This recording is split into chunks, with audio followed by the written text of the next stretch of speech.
Upacara pemakaman ayah saya berlangsung dalam keheningan yang tegang. Hanya dipecah ketika saudari saya mendekat dan berbisik dengan seringai sinis, "Kamu tidak pantas mendapatkan apapun." Setiap moto langsung tertuju padaku, bukan karena kata-katanya, tapi karena aku tidak bereaksi sama sekali. Aku sudah terbiasa dihina di dalam keluarga sendiri. Tapi saat Pak Notaris Bambang berdiri, membuka map dokumennya, dan mulai membaca, segalanya berubah total. Itu bukan sekadar wasiat biasa. Itu seperti vonis pengadilan atas bertahun-tahun aku diabaikan, ditolak, dan dibenci. Kali ini, aku tidak akan diam lagi. Nama saya Laras Wijaya, dan aku berdiri di samping peti mati ayah, merasa seperti orang asing di pemakaman ayah sendiri. Gereja kecil di kota kami di Jawa Timur hanya muat sekitar 50 orang, kebanyakan rekan bisnis ayah yang datang menghormati Pak Hendro Wijaya, pengusaha konstruksi yang membangun hampir setengah properti komersial di wilayah ini. Aku mengenali wajah mereka, tapi bukan kesedihan mereka. Itu hanya sandiwara, dihitung-hitungan, jenis berkabung yang berlangsung persis selama sopan santun sosial mengharuskan. Peti mati mahoni mengkilap di bawah lampu gereja yang lembut, dan aku menatap wajah ayah yang diam, mencari sesuatu yang tak pernah kutemukan saat dia hidup, pengakuan, atau bahkan sedikit kasih sayang yang dia berikan dengan mudah kepada orang lain. Ekspresinya di kematian sama seperti saat hidup, keras, terkendali, tidak memberikan apapun. Sungguh kerugian besar, gumam seseorang di belakangku. Pak Hendro adalah pilar masyarakat. Aku ingin tertawa. Pilar memang menopang bangunan, tapi dingin dan tidak pernah menyatu dengan kehidupan di sekitarnya. Itulah Pak Hendro Wijaya seutuhnya. Sinta berdiri di seberangku, menyeka mata dengan sapu tangan yang tetap kering mencurigakan. Saudari kecilku telah mahir, menyandiwara kesedihan di depan umum. Rambutnya ditata sanggul elegan, gaun hitam desainer, yang mungkin dibeli pakai kartu kredit ayah beberapa hari lalu. Dia menangkap pandanganku, topeng kesedihannya retak, memperlihatkan kebencian murni. Dengan anggun terlatih, dia bergerak mengelilingi peti mati, menerima ucapan belasungkawa dengan campuran penderitaan berani dan ketenangan bermartabat. Saat dia sampai di sisiku, dia mendekat cukup dekat hingga aroma parfum mahalnya tercium. "Kamu tidak pantas mendapatkan apapun," bisiknya, suara penuh kepuasan jahat yang membuat perutku mengejang. Dan semua orang di sini sudah tahu. Koto-koto itu menggantung seperti pisau. Beberapa kerabat menoleh, menangkap ketegangan meski tidak mendengar koto persisnya. Bibi Ratno, kakak ayah, mengawasi dari bangku depan dengan mata tajam penuh perhitungan. Dia selalu menjadi pendukung utama Sinto, mengambil alih peran ibu setelah ibu kandungku meninggal saat aku 12 tahun dan Sinto 8 tahun. Meski perawatannya selektif sekali. Aku tidak menjawab provokasi Sinto. Sudah lama aku belajar bahwa membela diri di keluarga ini seperti menahan air di telapak tangan, sia-sia dan melelahkan. Aku tetap tenang, tangan terlipat, memainkan peran putri sulung yang cantik, padahal setiap sel tubuhku ingin berteriak kebenaran. Kebenaran itu adalah, aku telah menghabiskan 34 tahun di keluarga ini digasliket, diabaikan, dan dihapus keberadaannya. Setiap keluhan masa kecilku tentang sakit kepala, kebutuhan bantuan, atau hal-hal mengerikan yang terjadi saat tak ada yang mengawasi, selalu dijawab sama, "Laras lagi berlebihan. Laras terlalu sensitif. Laras cuma cari perhatian." Sementara Sinto hanya bersin saja, 3 orang dewasa langsung memeriksa suhunya. Pendeta berbicara tentang istirahat abadi dan belas kasih Tuhan, suaranya seperti dengung jauh. Aku bertanya-tanya apa pendapat Tuhan tentang Pak Hendro Wijaya, pria yang membangun gereja tapi tak pernah punya iman, menyumbang amal anak-anak tapi buta terhadap penderitaan putrinya sendiri. Ironi besar, pemakaman diadakan di bangunan yang ayah renovasi tapi jarang dimasuki semasa hidup. Keluarga meminta upacara singkat, lanjut pendeta. Pak Hendra Priyo aksi, bukan koto-koto, dan itulah coro dia ingin dikenang. Singkat memang cocok. Seluruh hubunganku dengan ayah hanya rangkaian interaksi singkat, pengakuan singkat, momen singkat di mana aku berharap dia akhirnya melihatku. Percakapan terpanjang tahun-tahun terakhir cuma 10 menit, sebagian besar dia mendaftar kegagalanku. Upacara berakhir dengan presisi mesin. Rekan bisnis ayah mengangkat peti mati. Sinta meletakkan mawar putih dengan gerakan teatrikal. Saat seseorang menawarkan mawar padaku, aku menggeleng. Ayah tak pernah beri aku bunga saat hidup. Aku tak mau mulai sekarang dia sudah mati. Saat kami berjalan ke pemakaman, aku merasakan beban berat opo yang akan terjadi. Pembacaan wasiat dijadwalkan langsung setelah di kantor notaris. Sinta berjalan di depan dengan tumit berklik percaya diri. Dia yakin isi wasiat. Mengopo tidak? Dia anak emas, putri yang tak pernah salah. Tapi aku tahu sesuatu yang dia tak tahu. 3 minggu sebelum ayah meninggal, dia meneleponku jam 2 pagi, suara mendesak aneh. Dia suruh aku ke kantor, tunjukkan dokumen, lalu usir tanpa penjelasan. Aku lihat kop surat notaris, sekilas halaman revisi. Sesuatu telah berubah di minggu-minggu akhir itu, dan sebentar lagi semua orang akan tahu. Kenangan membanjiri saat tanah menghantam peti mati. Aku kembali jadi anak 7 tahun di ruang kerja ayah, menjelaskan sakit kepala hebat yang bikin aku lihat bintik-bintik. Tak ada yang salah denganmu, Laras, katanya tanpa angkat muka dari blueprint. Kamu cuma mau bolos sekolah. Sinta baik-baik saja, padahal 3 tahun lebih muda. Sinta dipercaya. Aku tak pernah. Saat aku pingsan di pentas sekolah karena anemia berat, ayah bilang aku sandiwara. Dokter Uk bingung, hemoglobin putri Ondo sangat rendah, Pak. Jawab ayah, dia selalu berlebihan. Ibu mungkin akan belok aku, tapi dia meninggal saat aku 12. Kanker. Di bulan-bulan akhir, aku dengar dia berdebat lewat dinding tipis. Kamu harus dengarkan Laras. Janji padaku. Ayah tak pernah lakukan. Setelah ibu tiodo, Bibi Ratno masuk seperti angin dingin, jadi otoritas moral keluarga. Dia broker properti sukses, tak pernah menikah, tak punya anak, dan melihat kami berdua sebagai eksperimen sosial.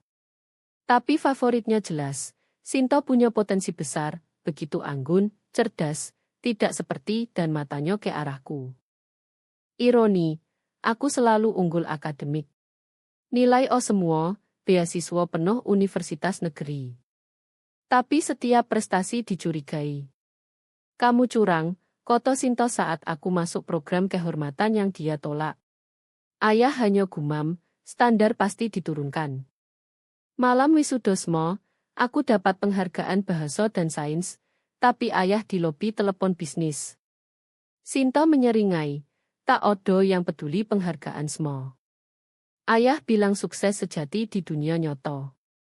Dunia nyata tempat ayah prediksi aku gagal. Tapi aku tak gagal.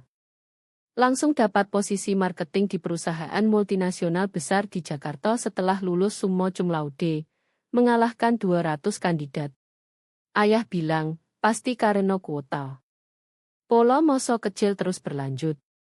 Di makan malam keluarga, saat aku cerita promosi jadi konsultan senior, Sinta potong dengan nilai plus, mejo langsung tepuk tangan. Saat Natal aku beri ayah edisi pertama buku arsitektur favoritnya, dia lempar begitu saja. Klip dasi murah Sinta langsung dipakai dengan terima kasih berlebih. Bukan penolakan yang paling sakit, tapi gaslightingnya. Kamu bayangkan saja, Laras. Kamu terlalu sensitif. Mengopo selalu bikin segalanya tentang dirimu? Froso itu jadi lagu latar hidupku sampai aku ragu ingatanku sendiri. Aku mengatasi dengan menghilang, bukan fisik, tapi emosional. Aku mundur, tak lagi berbagi prestasi, tak harap pengakuan. Aku bangun hidup 3 jam jauh di Jakarta. Tempat rekan kerja kenal aku sebagai Laras yang percaya diri dan mampu. Tapi ikatan tak putus total. Saat ayah serangan jantung pertama 5 tahun lalu, aku yang jaga malam dires, Sinto tak tahan lihat. Saat perusahaan digugat 2 tahun lalu, aku yang hubungkan pengacara hebat dari jaringanku, tapi ayah bilang Sinto yang dapat kontak.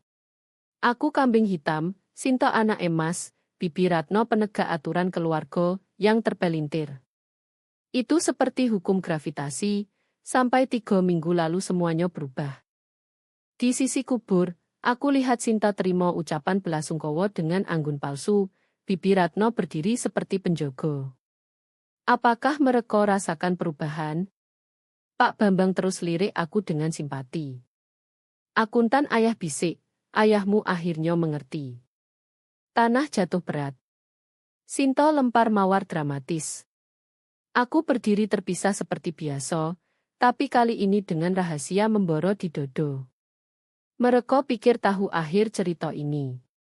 Mereka salah besar. Kehidupan di Jakarta adalah keselamatanku. Jarak 3 jam terasa 3.000 kilometer dari dinamika keluarga Wijaya yang menyesakkan. Di sono aku bangun karir, persahabatan, identitas yang tak lagi didefinisikan oleh penolakan ayah atau kebencian Sinto.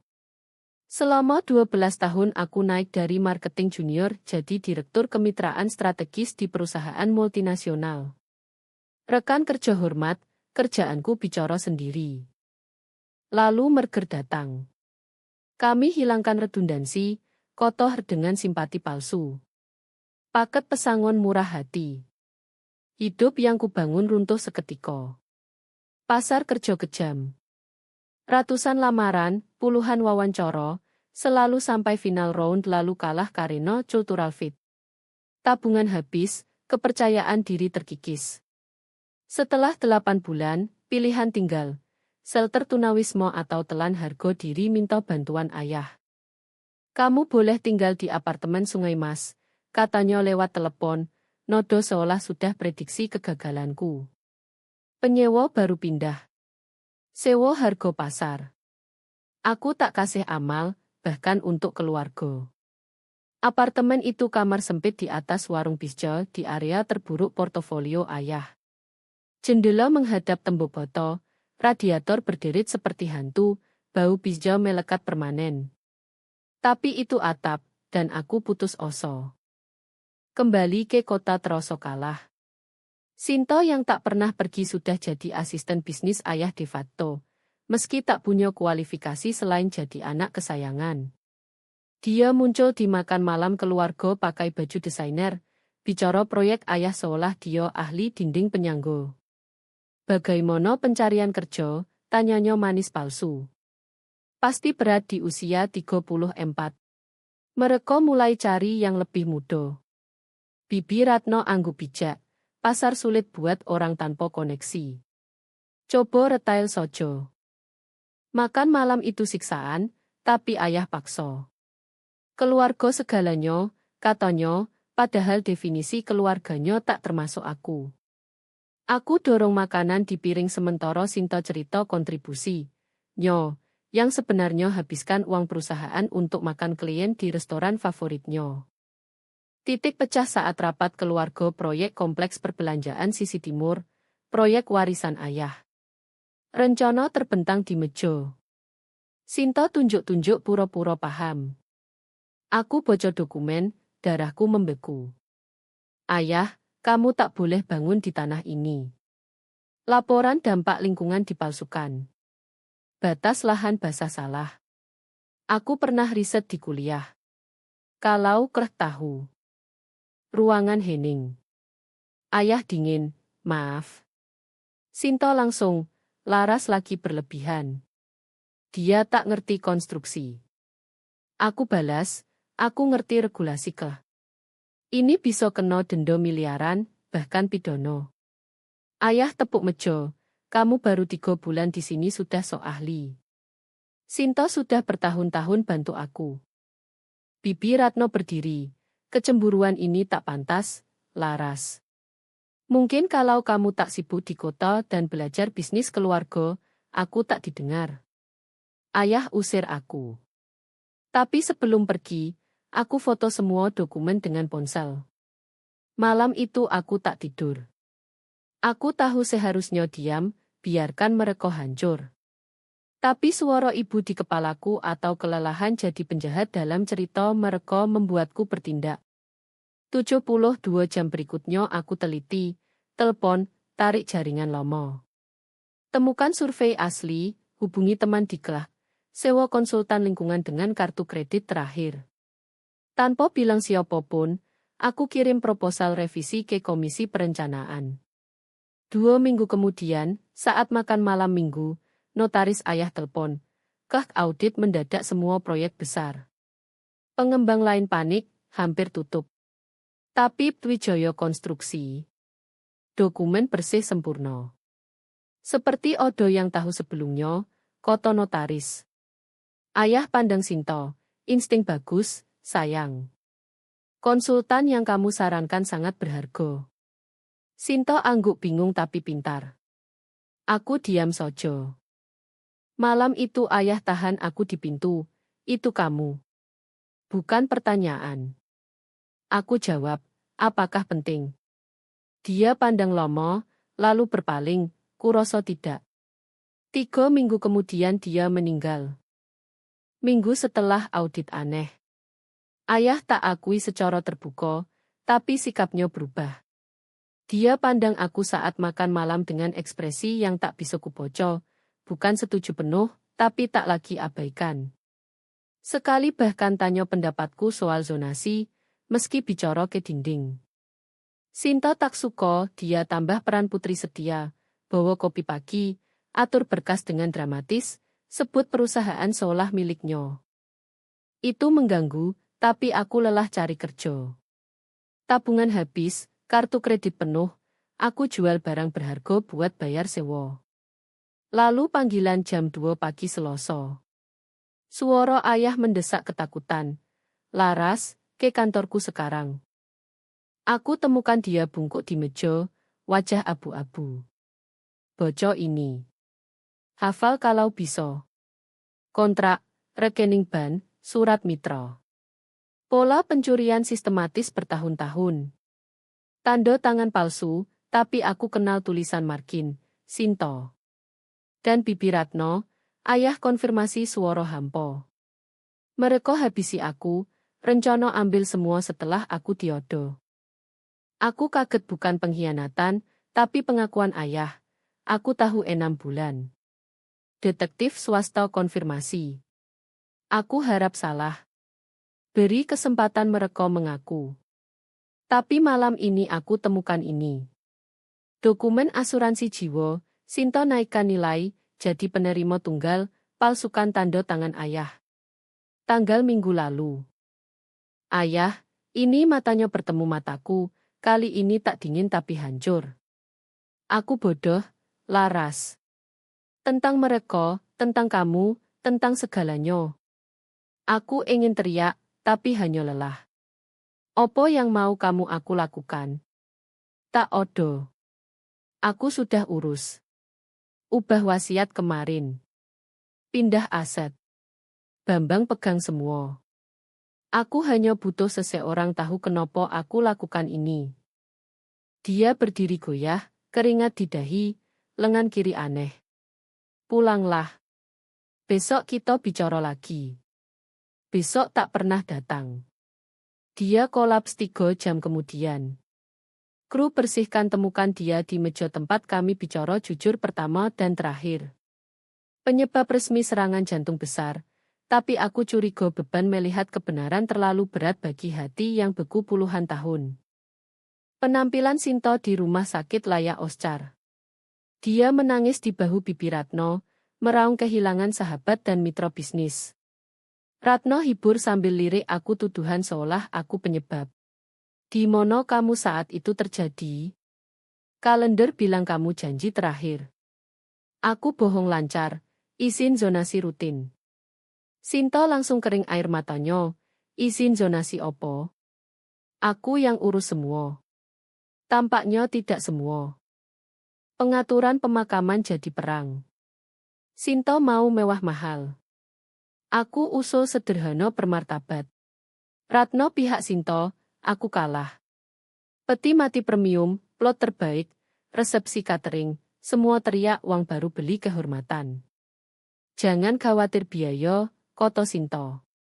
Warisan urus sendiri.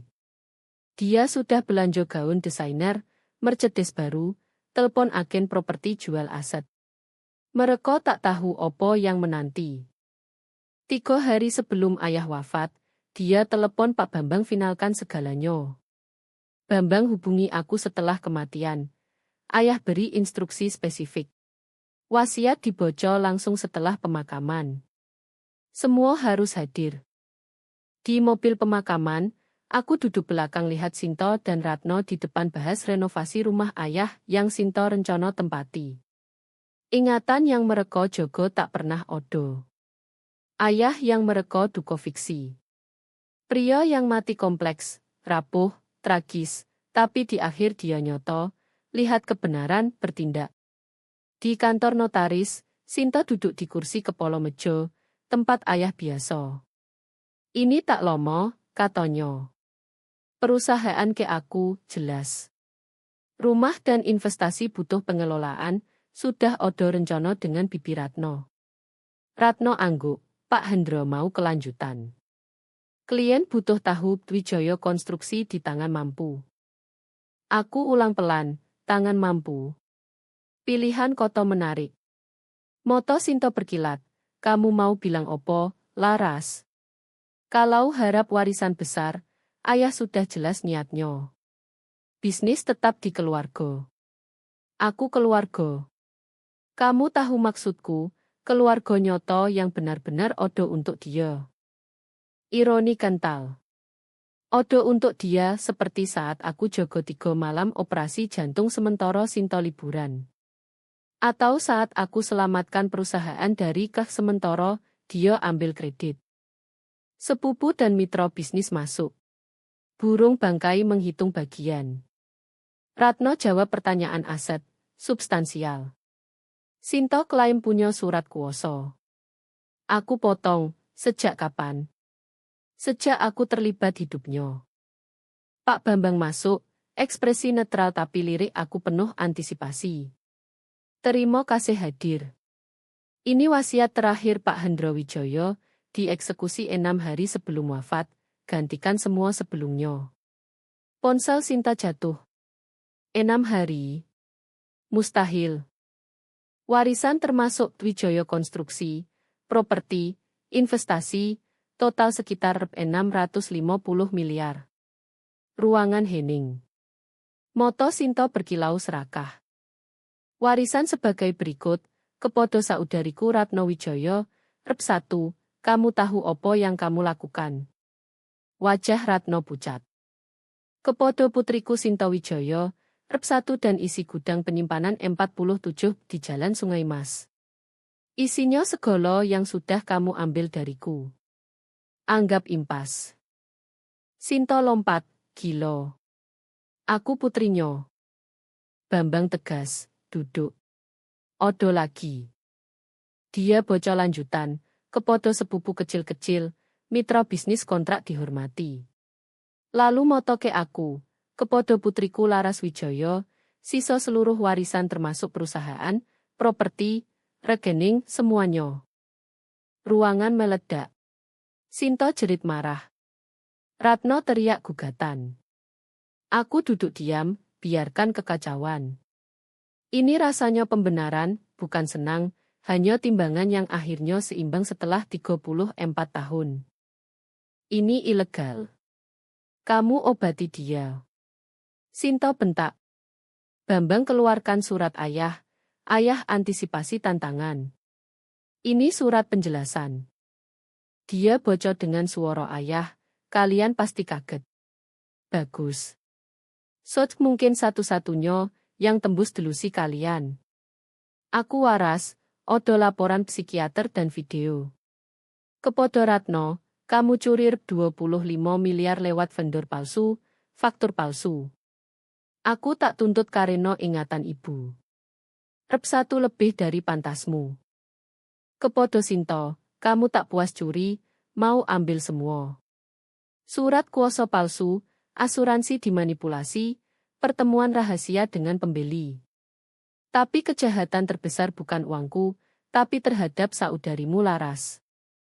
Laras selamatkan perusahaan dari audit kelak. Habiskan uangnya sendiri, tak minta kredit. Kamu ambil kredit itu. Laras selalu benar sejak kecil, migrain, anemia, kecemasan, semua aku abaikan sebagai sandiwara. Aku gagal sebagai ayah. Aku pilih bohong karena lebih mudah. Aku tak bisa ubah masa lalu, tapi bisa pastikan masa depannya. Ruangan hening mencekam. Sinta beku. Ratno ambruk. Bambang lanjut, gudang berisi semua barang curian Sinta, perhiasan ibu, buku longko, uang brankas. Anggap warisanmu. Kamu sudah ambil. Kalau kalian gugat, dokumen kriminal kalian ke jaksa. Sinto ambruk ke kursi. Aku akhirnya bicara, aku tak balikan ayah terhadap kalian. Kalian sendiri yang lakukan. Aku hanya berhenti nutupin kalian. Ratno, kamu selalu cemburu. Aku berdiri, 34 tahun aku diam hari ini selesai. Saat aku 7 tahun, aku bilang tak bisa lihat papan sekolah, kalian bilang alasan nilai jelek. Ternyata butuh kacamata parah. Sinto bilang, sekarang dia makin menyedihkan. Saat 12 tahun, darah di urine, aku takut mati seperti ibu. Ayah bilang histeris. Ternyata batu ginjal dari dehidrasi karena cemas di rumah.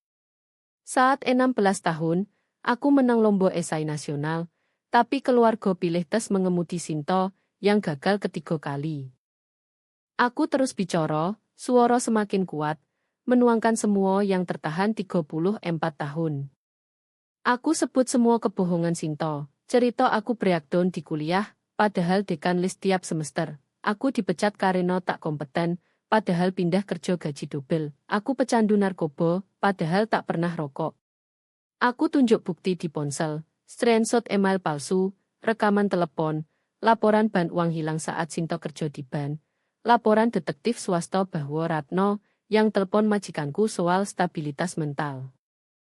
Gaslightinglah yang paling kejam, kataku. Setiap kali aku sukses meski kalian sabotas, kalian buat aku ragu itu nyoto. Kalian yakinkan semua, termasuk aku gila. Kalian tahu rasanya mempertanyakan realitas sendiri karena keluarga bilang ingatanmu, rasa sakitmu tak nyoto. Sinta defensif, kamu selalu sulit, selalu bikin masalah. Sebut satu masalah yang aku sebabkan yang bukan respons atas opo yang kalian lakukan dulu. Keheningan. Aku kembali duduk. Jadi ini yang terjadi. Sinto, 72 jam kosongkan rumah ayah, sekarang rumahku. Bawa hanya milikmu. Aku punya inventaris lengkap. Ratno, kontrak konsultasimu di Twijaya Konstruksi dihentikan sekarang. Hubungi klien, aku gugat. Bambang tambah, pelanggaran do sama dengan rep 75 miliar denda plus pidana spionase. Sinto gemetar, mau kemono aku. Bukan urusanku. Minta bantu teman-temanmu yang selalu kamu banggakan. Oh, mereka kan teman ayah, ramah karena pikir kamu warisi semua. Kekejaman kata-kataku kejutkan diriku sendiri, tapi aku tak tarik.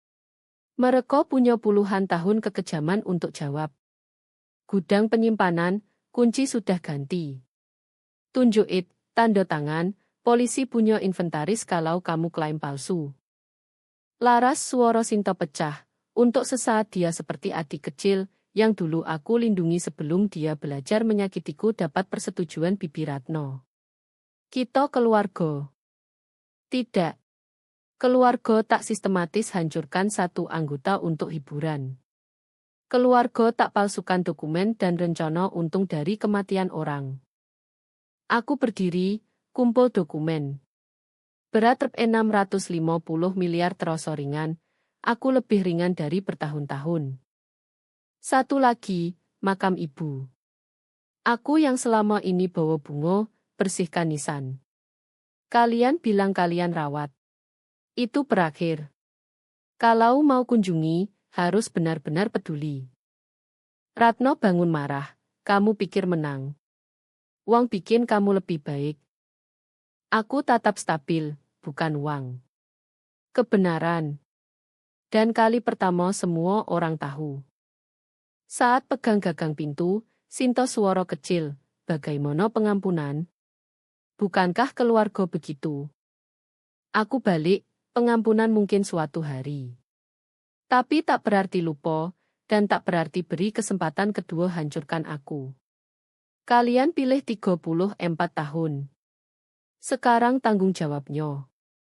Aku keluar, tinggalkan mereka dengan delusi hancur dan gema kebenaran yang tak bisa ditolak lagi. Bambang ikut ke lift, beri amplop pribadi. Foto ibu, ayah, aku umur 5 tahun, sebelum Sinto lahir. Belakang tulisan ayah gemetar. Saat kita bahagia, saat aku masih tahu coro melihatmu. Maaf aku lupa. Pintu lift tutup, aku akhirnya menangis. Bukan untuk yang hilang, tapi untuk yang akhirnya kudapat. Hak atas kebenaranku sendiri. Udara sore menyapu wajahku tajam bersih seperti napas pertama setelah lama di bawah air. Angin dingin potong gaun hitam, tapi aku tak buru ke mobil. Kali pertama tak odo tempat harus ke, tak odo harapan orang lain, tak odo kebohongan navigasi. Ponsel bergetar terus, Sinto, Ratno, nomor tak dikenal. Aku matikan. Mereka bisa tunggu. Aku nyetir ke Jalan Melati tanpa sadar, tangan tahu jalan dari semua jalan minggu dengan ibu. Rumah berdiri persis, kolonial putih, penutup hitam, teras melingkar, plot kebun yang ibu bayangkan penuh mawar lavender. Ayah rawat sempurna meski tak pernah tinggal, penjogo dibayar siap untuk momen ini, saat rasa bersalah kalahkan kebanggaan. Kunci putar mulus. Dalam rumah sederhana elegan, selera ibu. Aku di dapur, jari sentuh meja granit yang ibu tak pernah sentuh. Lihat jendela yang tak pernah dibuka. Di rak perapian foto berbingkai. Ibu dan aku di pantai umur 6, bangun istana pasir, tertawa bahagia, hanya kami berdua. Aku ambruk di sofa, rasakan semua, duka, marah, lega, pembenaran. 34 tahun digasliget. Diminimalkan, dihapus, akhirnya kebenaran tak terbantahkan, tertulis dokumen hukum, direkam, disaksikan. Ponsel nyolo lagi, 47 pesan. Hapus yang dari Sinto dan Ratno. Satu dari Sarah, rekan Lomo, perusahaan Lomo kehilangan klien besar, cari staf senior kembali. Pikir kamu harus tahu, tapi mungkin kamu punya rencana lain sekarang. Rencana lain? Aku pandang rumah yang bisa jadi rumah kami kalau ayah berbeda, ibu hidup, Sinto tak belajar kekejaman sebagai mata uang.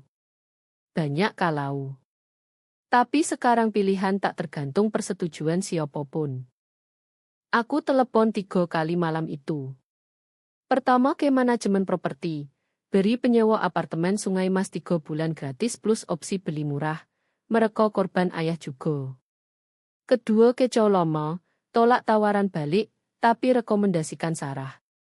Ketiga ke kontraktor, renovasi rumah Jalan Melati persis impian ibu dari jurnal yang kutemukan, pulau dapur, sudut bocor, kebun dengan bangku sunset. Saat gelap turun, aku berdiri di teras impian ibu, pandang jalan yang dia jalani penuh harap. Di belakang rumah yang mewakili segala yang bisa terjadi. Di depan masa depan sepenuhnya milikku. Aku bayangkan Sinto dan Ratno mungkin konsultasi pengacara, cari cara gugat wasiat. Biarkan saja. Bukti melimpah, dan aku punya yang mereka tak punya, kebenaran di pihakku. Lebih dari itu, kekuatan dari bertahan dari yang terburuk mereka dan keluar utuh. Mereka coba yakinkan aku tak ada opo-opo, justru paksa aku jadi segala yang merekotak, tangguh, mandiri, nyoto. Pesan dari Pak Bambang, transfer rumah selesai. Dokumen perusahaan siap kapan sojo. Ayahmu pasti bangga. Apakah dia bangga? Tak tahu. Tapi kali pertama tak penting. Aku tak butuh kebanggaan ayah, pengakuan Sinto, atau persetujuan Ratno. Aku punya yang lebih baik, kebenaranku sendiri. Akhirnya divalidasi. Akhirnya bebas. Aku kembali masuk rumahku, tutup pintu masa lalu. Besok aku mulai putuskan apa yang dilakukan dengan perusahaan konstruksi, aset miliaran, dan kebebasan jadi diriku tanpa maaf atau penjelasan. Malam ini, aku duduk di dapur impian ibu, tuang anggur, buka jurnalnya. Halaman terakhir, seminggu sebelum diagnosis, aku harap Laras tahu dia cukup, persis seperti adanya. Aku harap dia tak pernah biarkan siapapun yakinkan sebaliknya. Aku angkat gelas ke ruangan kosong. Aku tahu sekarang, Bu. Butuh 34 tahun dan kematian ayah untuk buktikan, tapi aku akhirnya tahu. Rumah tenang mengelilingiku, memegang ruang untuk masa depan yang aku tulis sendiri. Tak lagi bertarung remah pengakuan. Tak lagi belo realitasku. Tak lagi jadi kambing hitam keluarga. Hanya aku, kebenaran, dan rep 650 miliar pembenaran. Balas dendam selesai. Tapi ini baru permulaan.